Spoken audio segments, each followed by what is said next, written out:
The historical piece is not a popular one by any means. In fact, I've never had a student do anything even remotely interesting with it. Primarily because most kids are imbeciles.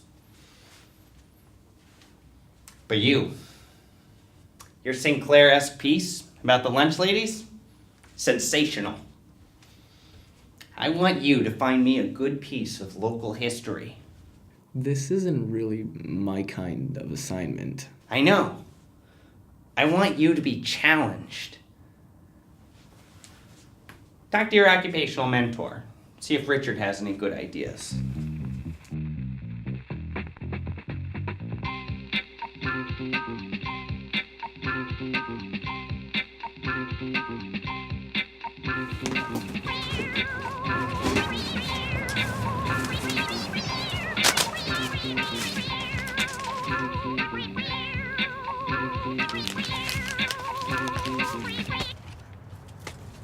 Give it. You can't be failing classes. I know. I know school isn't fun, but it's very important. I get it. And you understand that you're going to limit yourself if you don't apply yourself. Don't me. If you don't get your shit together, you're going to summer school. Mom. You did this to yourself. It's not like you're stupid. You're just choosing not to do your work. Now let's go talk to Dad.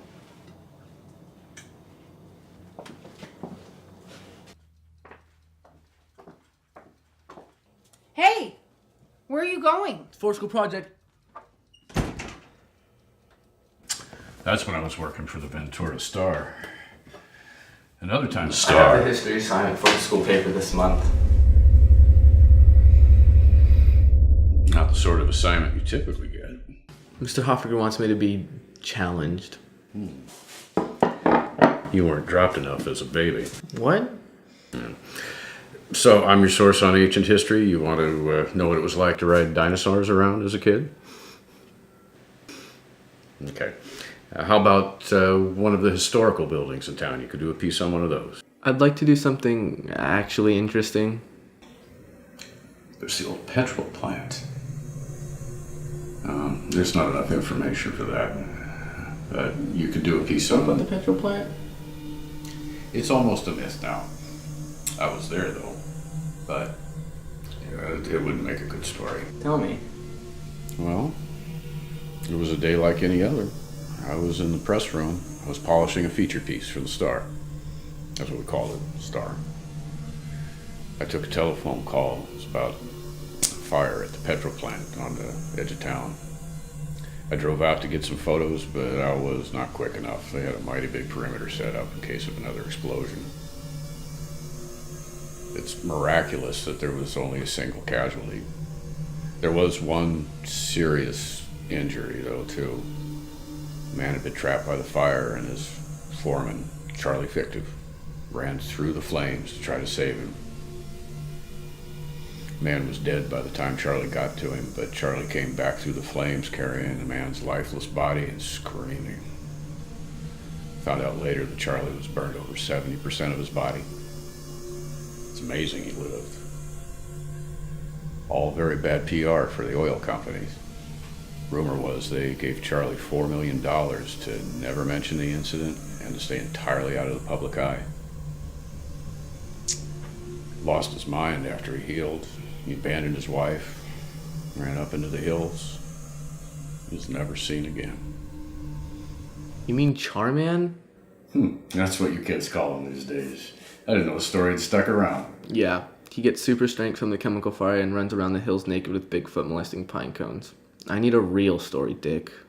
Please, Richard.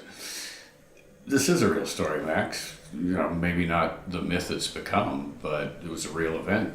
And the refinery went to great lengths to keep it quiet. $4 million is pretty extreme. They say he buried it. I know it sounds crazy, and maybe it isn't entirely true. But no one has ever gotten the full story out of Carol. She's remained very elusive. But you need a real story. Who's Carol? Carol Fictive, Charlie's wife. Still lives around here someplace. She's a bit of a shut-in. Hey Dylan, what's mute Mike doing? Just listening to the grass. See if it says anything. Does your mom have a phone book here? No. Says there's a phone booth nearby.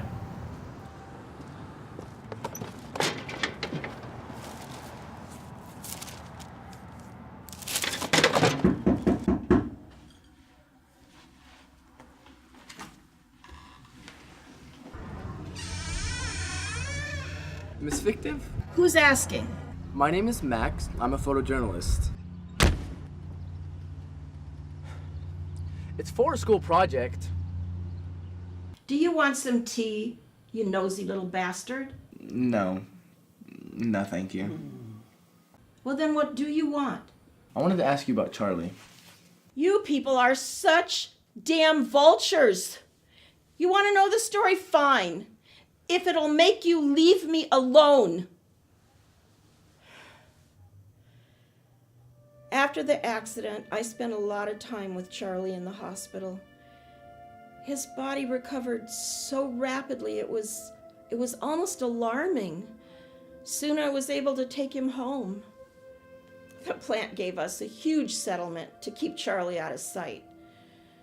I think that being cooped up is part of what drove him crazy.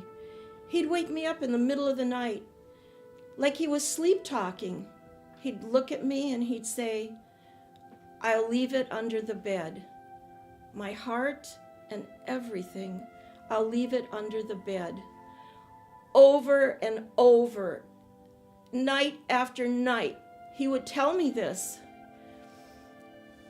And then, one morning, he was gone. Did you look under the bed?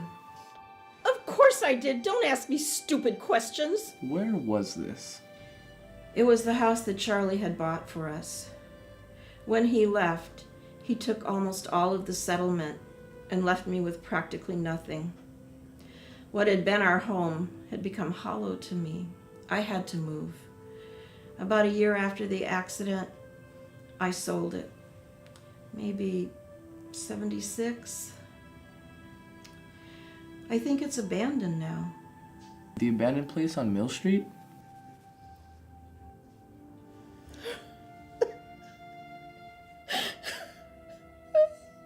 Yes.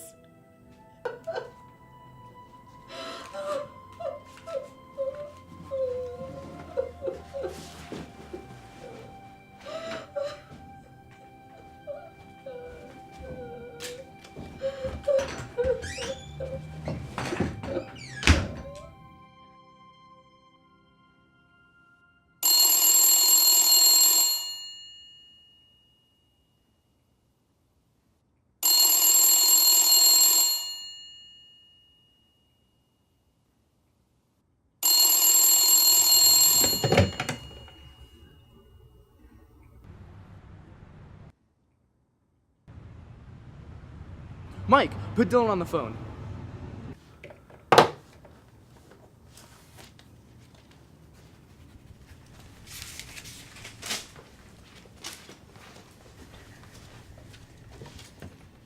Hey, cuz. We meet the abandoned house on Mill Street now.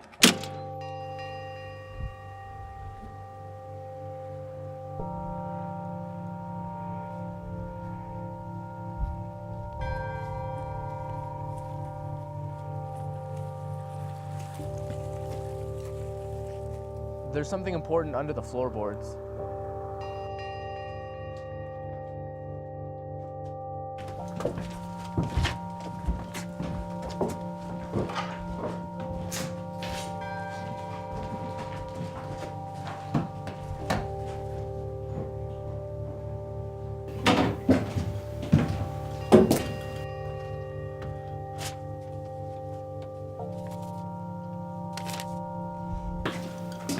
Hey, Max, the floorboards told Mike where the bed was.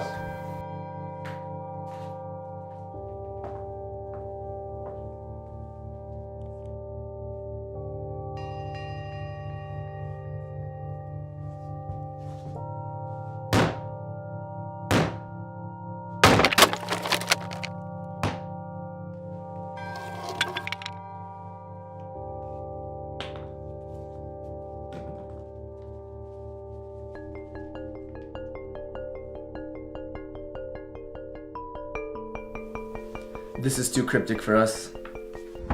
Miss Fictive! What? What do you want? Haven't you sapped enough out of me for one night? And who are these hooligans you brought with you? You gonna beat me up now? We went to your old house and found this.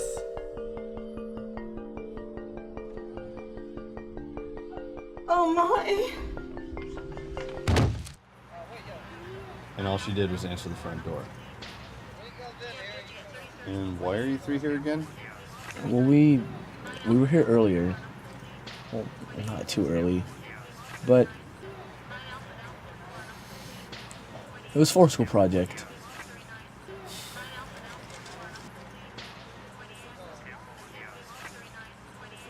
She was the only one who could read the gibberish on the map. It's over. What's this? When you were calling the police, Mute Mike and I went sleuthing and found some old photo albums and diaries. I began touring some time ago, about a half a block from my home. As I was looking at the car, I continued on. Now, I've said before, so that's what you're saying. Every single one of them. We're looking for a tower. Number 15.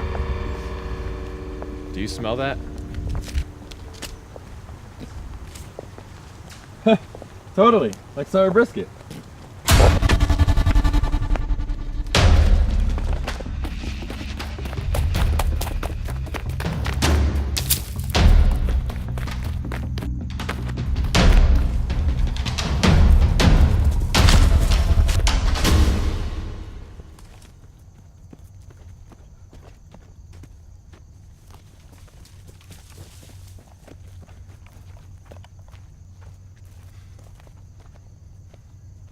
We're here.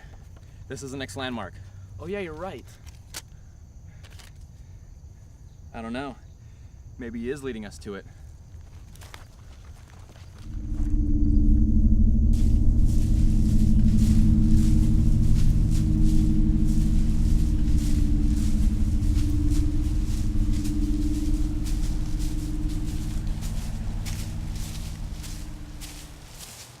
I don't see why the map doesn't have...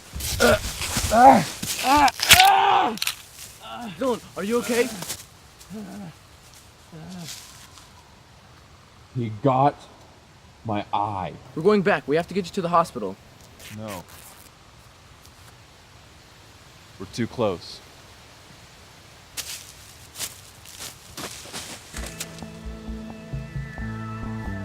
No deaf Dylan. It's this way.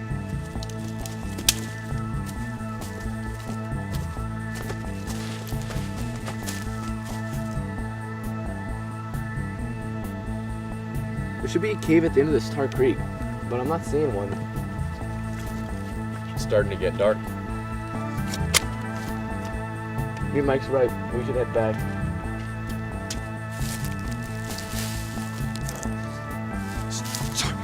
Your Mike just spoke.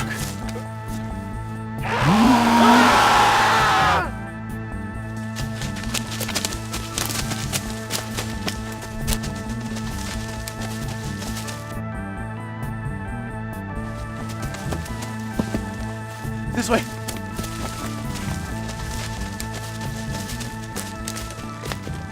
Dylan, make a torch with your club.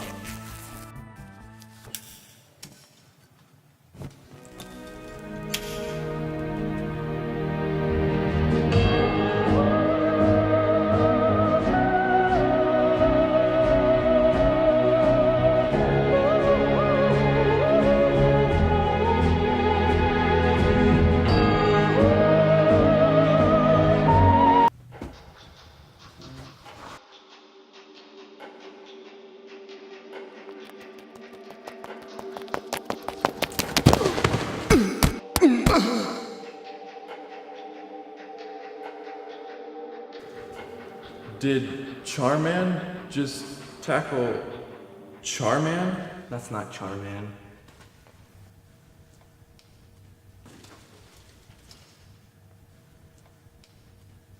Dick. So that's after he popped your eye out. Yes. Okay, so tell me again why you boys are out here? Well, I mean, we were here. For a school project.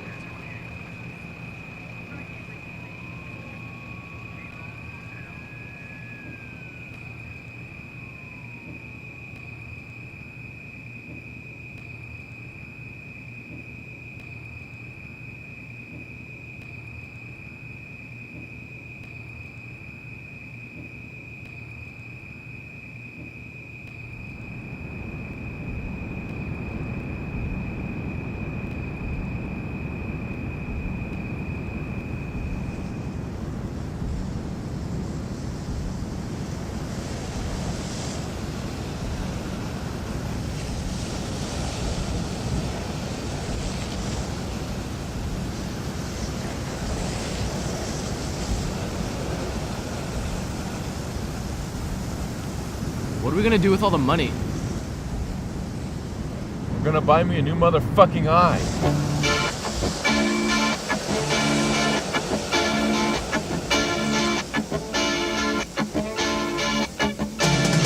The ladies on the shore,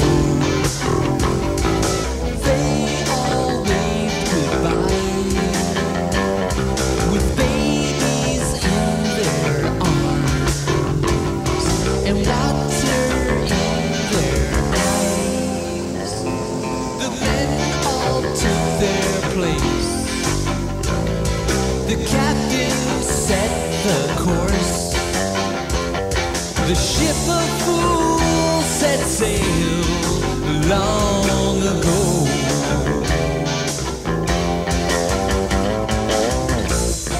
The weather turned ugly, and wayward went the ship. Tattered sails and twisted masts, the lifeboat set adrift. But the captain stayed on board. The crew all made it home. The captain had to honor the sacred rule.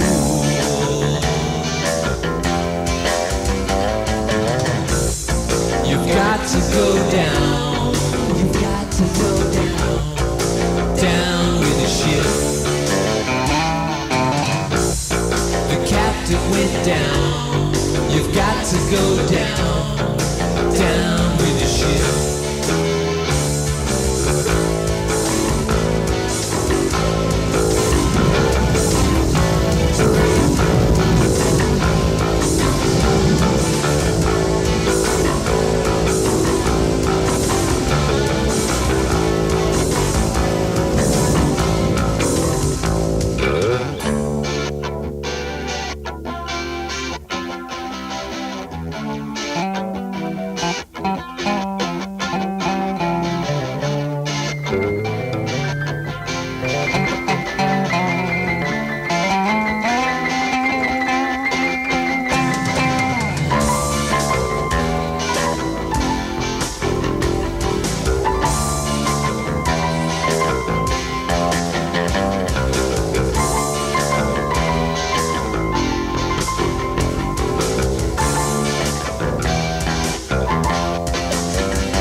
You've got to go down, got to go down.